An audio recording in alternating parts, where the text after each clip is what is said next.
Hi everyone. Okay, this is Fred Schultz on the bottom right of the screen, and I am interviewing my beloved friend Dave Tannenbaum, who is coming to us from Mexico in a not cardboard, what's it called? A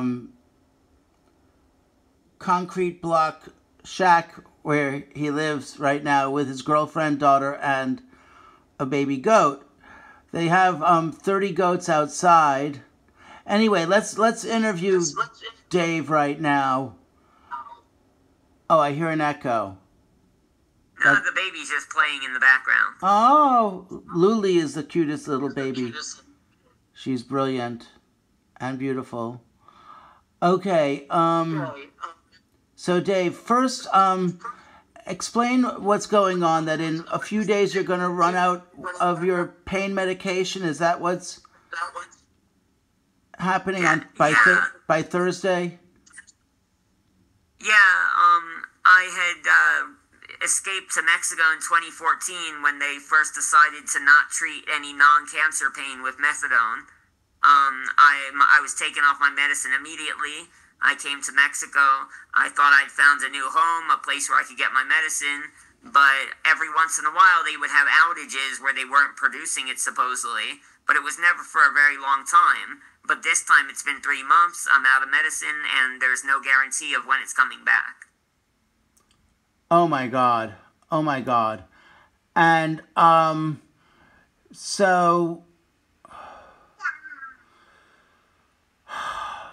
So you think that in Europe that you will be able to get the medication you need for your pain?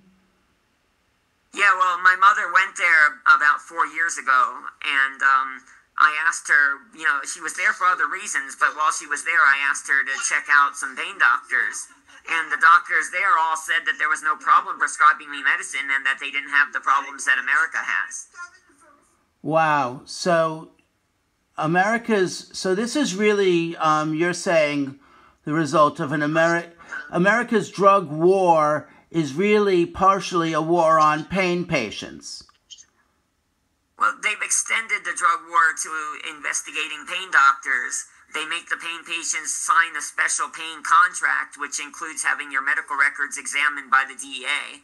I assume they probably even use algorithms and have a computer search through all the digitized medical records of the patients. And when they find something that they may consider anomalous, they have an excuse to investigate that doctor. Every time a doctor gets investigated, the rest of them have a chilling effect in which they are more and more afraid to treat. I agree. I understand. Oh, good. You look much better in the light when you lean forward like that. Good. Okay. We can see you a lot better. Okay, and because your girlfriend, both in Mexico and in Europe, volunteered with refugees, she knows somebody in Europe who works with refugees who can help you get a place to live and have you meet a doctor? Yes. Okay.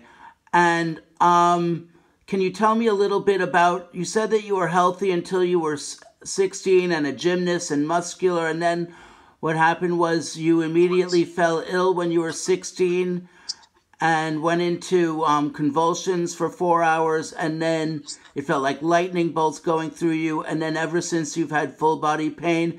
Can you tell me a little bit about, you believe it's mostly autoimmune related, is that correct? I think that there's two problems at play. One is autoimmune illness, and the other one is just neuropathy from the insecticide that I may have been exposed to when I was young. I see. So you do believe it was an insecticide poisoning? Yes. Okay. And you told me that one doctor diagnosed you with Hashimoto's disease.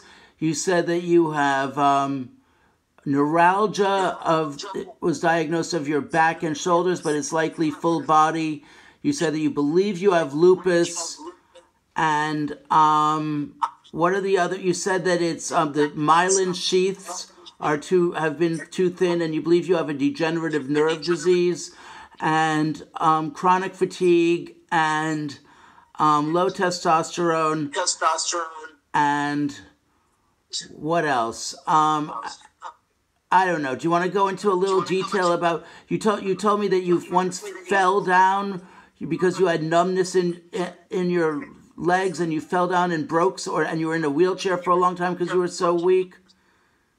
Yeah, in around 2009, I was in a wheelchair because I was, little by little, ever since I got sick, I was losing more and more sensation across my body.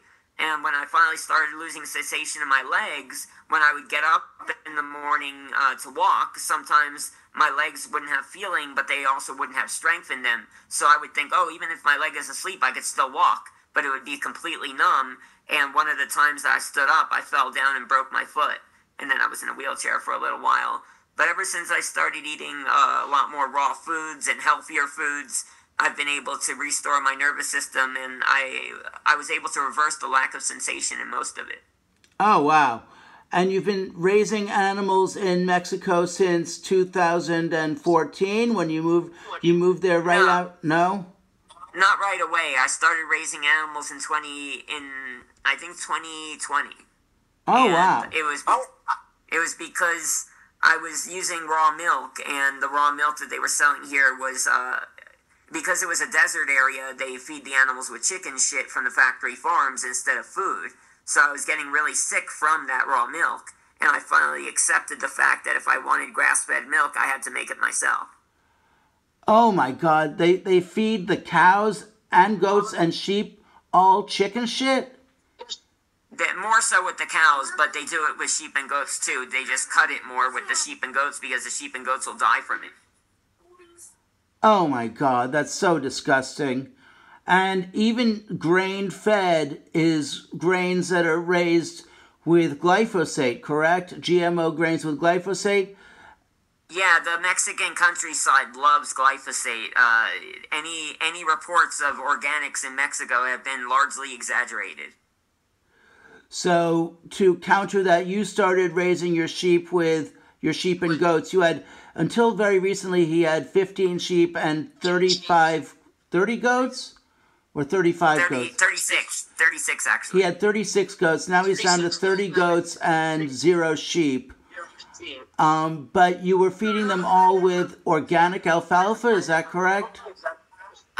It wasn't always guaranteed to be organic. It was more of the luck of the draw. But at least the fresh alfalfa makes a much better milk than glyphosate grain. Got it. And you were living on mostly the milk and the cheese, but also fruits and vegetables, is that correct? Yes. Okay. And what else was I going to ask? And you don't, are you not getting enough food now, or? I haven't been getting enough food for a long time now because things didn't go well ever since we brought the animals out of the grasslands of Veracruz and brought them to the desert. Supplementing their feed, having them in a small space. We've had to deal a lot with animal illness, with not enough milk production, with all kinds of different problems related to farming in the desert, in the cold. But the consequence is I haven't had enough milk in a long time. I see.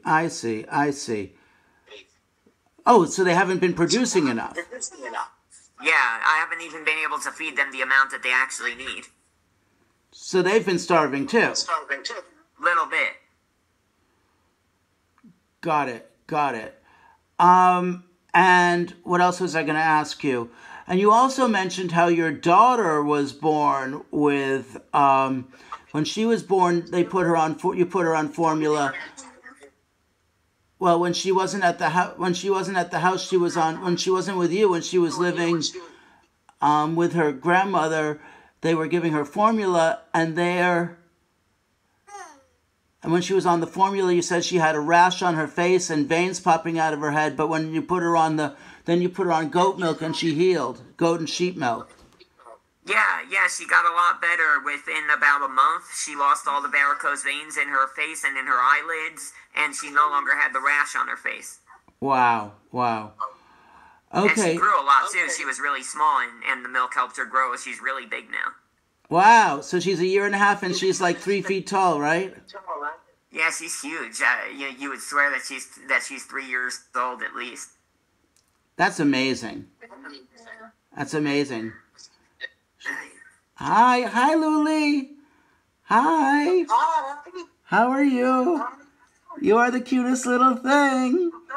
Do mommy and daddy every day say, "Oh my God, Luli, you are the most brilliant, beautiful, wise little girl we have ever met, and we are loving you being tiny, but we can't wait till you're bigger too." Do they tell you that all the time? They must say you are a cute little thing. You are even cuter than a sheep and even cuter than a goat. Do they tell you that you're cuter than a baby goat? I bet they do. Do they? Do they, Luli? Oh, you are the cutest little thing. Look at you. Look at you. Hello. Hello, hello. Hello. Hi, Luli. You're a beautiful little girl. Or as your mommy calls you, a little lady, right? You are a little lady. And you like to run around, don't you? And you like to pet the animals and talk to them, right? And they like to talk to you, right? You're friends with them and they're friends with you. Isn't that wonderful? And they take care of you and you take care of them. Oh, you are the cutest little thing. You are so lucky to have the best mommy and daddy in the whole world. Do they tell you that all the time? Or do you tell them that all the time? In your little way? I bet you do. The interview became a cute baby video. Yeah, I know. She is the best. Okay, so, I don't know. What else do you want to say? Talk about anything. I mean, I know that right now your mom just became homeless a month ago, so I'm going to try to raise some money to get her off the streets near Atlanta soon. But right now the idea is if we can raise $1,500 in 24 hours, we can get you to Europe, right? Yeah, I'm running out of my medicine, and the only way to get it right now is in Germany, and if I can go there, I can get it, but I actually was able to make enough for the plane ticket selling some of the sheep to a philanthropist that had helped me out in the past. He had given me some sheep for free when I was starving, and he gave me $1,000 for a couple of the sheep and goats, and with that money I can buy the ticket. I just need $1,500 to have proof of funds for a month of living there in Europe. Okay. And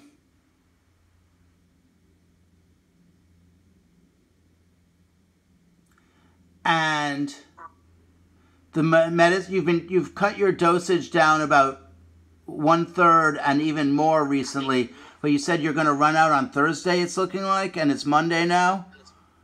Yeah, exactly. So you have about 72 hours worth of medicine left. Yeah. Oh my God. Oh my God.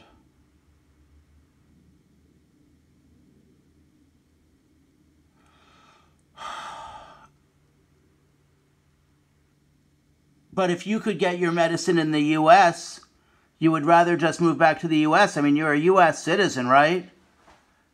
Yeah, I never wanted to have to go to Mexico in the first place. I mean, I'm grateful that I had somewhere to run and that they helped me for the time that they did, but you know, there's no reason I should have to live outside America when they're handing my medicine over to junkies all the time.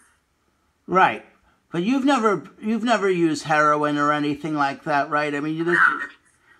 No, I never even had the opportunity to use any kind of recreational drugs because I got sick so young. You're lucky. Well. Okay. And if your medicine runs out, it'll be like when your doctor cut you off in 2014 from the methadone, which is what forced you to move to Mexico. You told me that for 36 hours you could barely tolerate it. You said it was felt like being dipped in acid, and that the withdrawal from methadone takes 30 days. And then after the withdrawal is over, you'll still have the underlying pain of your underlying illnesses, which prompted you to need to move to Mexico in the first place for the pain medication. Yeah. Even if I could somehow magically get off my medicine, the problem wouldn't be solved. I get it.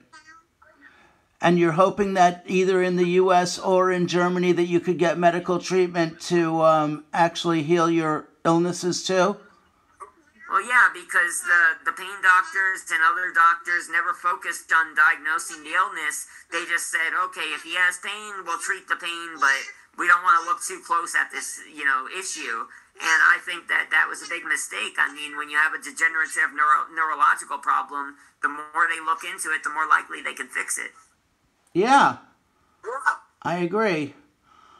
Okay, well, I'm praying that one way or another, either some doctor in the U.S. decides to prescribe you what you need, or we raise $1,500 in 24 to 36 hours at the latest, but really 24 hours we have. And then you can jump on a plane and get to Europe and try to get into some country where they will treat you humanely, right? Exactly.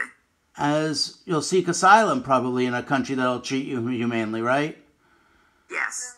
Okay, and you'll figure out what country when you get there, right? Exactly. Okay, I pray that you live through this whole thing. But if not, you're looking at, in 72 hours, being dipped in acid. The feeling will be like being dipped in acid, and they're not going to give you any medication in Mexico, right? They're completely out. In the hospitals, the emergency rooms won't give you any pain medication, right? Yeah, in general, pain treatment is pretty crappy in Mexico. In fact, this medication, the one that I'm taking, was one of the few exceptions where a Mexican could actually get decent pain treatment. But without this medication being available, that's out for the Mexicans as well. So in other words, you're looking at, you told me that you very well might feel that you can't go, you might not make it too many days if it's past Thursday and you're without your medicine. You don't think you're going to make it too long, right? Yeah. Okay. All right. I love you so much, Dave. I pray that we can somehow raise $1,500 in 24 hours and get you to Mexico. And if not, if we can't raise the money, I mean, when you get to Europe, you intend you'll be working, right? And certainly within a few weeks, you think you can sell the goats. So if you can't raise enough money, then you would take a loan and pay people back within a year, right? Yeah, of course. With the selling of the goats, I would be able to pay back very quickly. So you think within a few weeks you could pay people back? Yes. Okay, and I would co-sign on that. But the idea right now is to get you into, to another country, to raise $1,500 in 24 hours, right?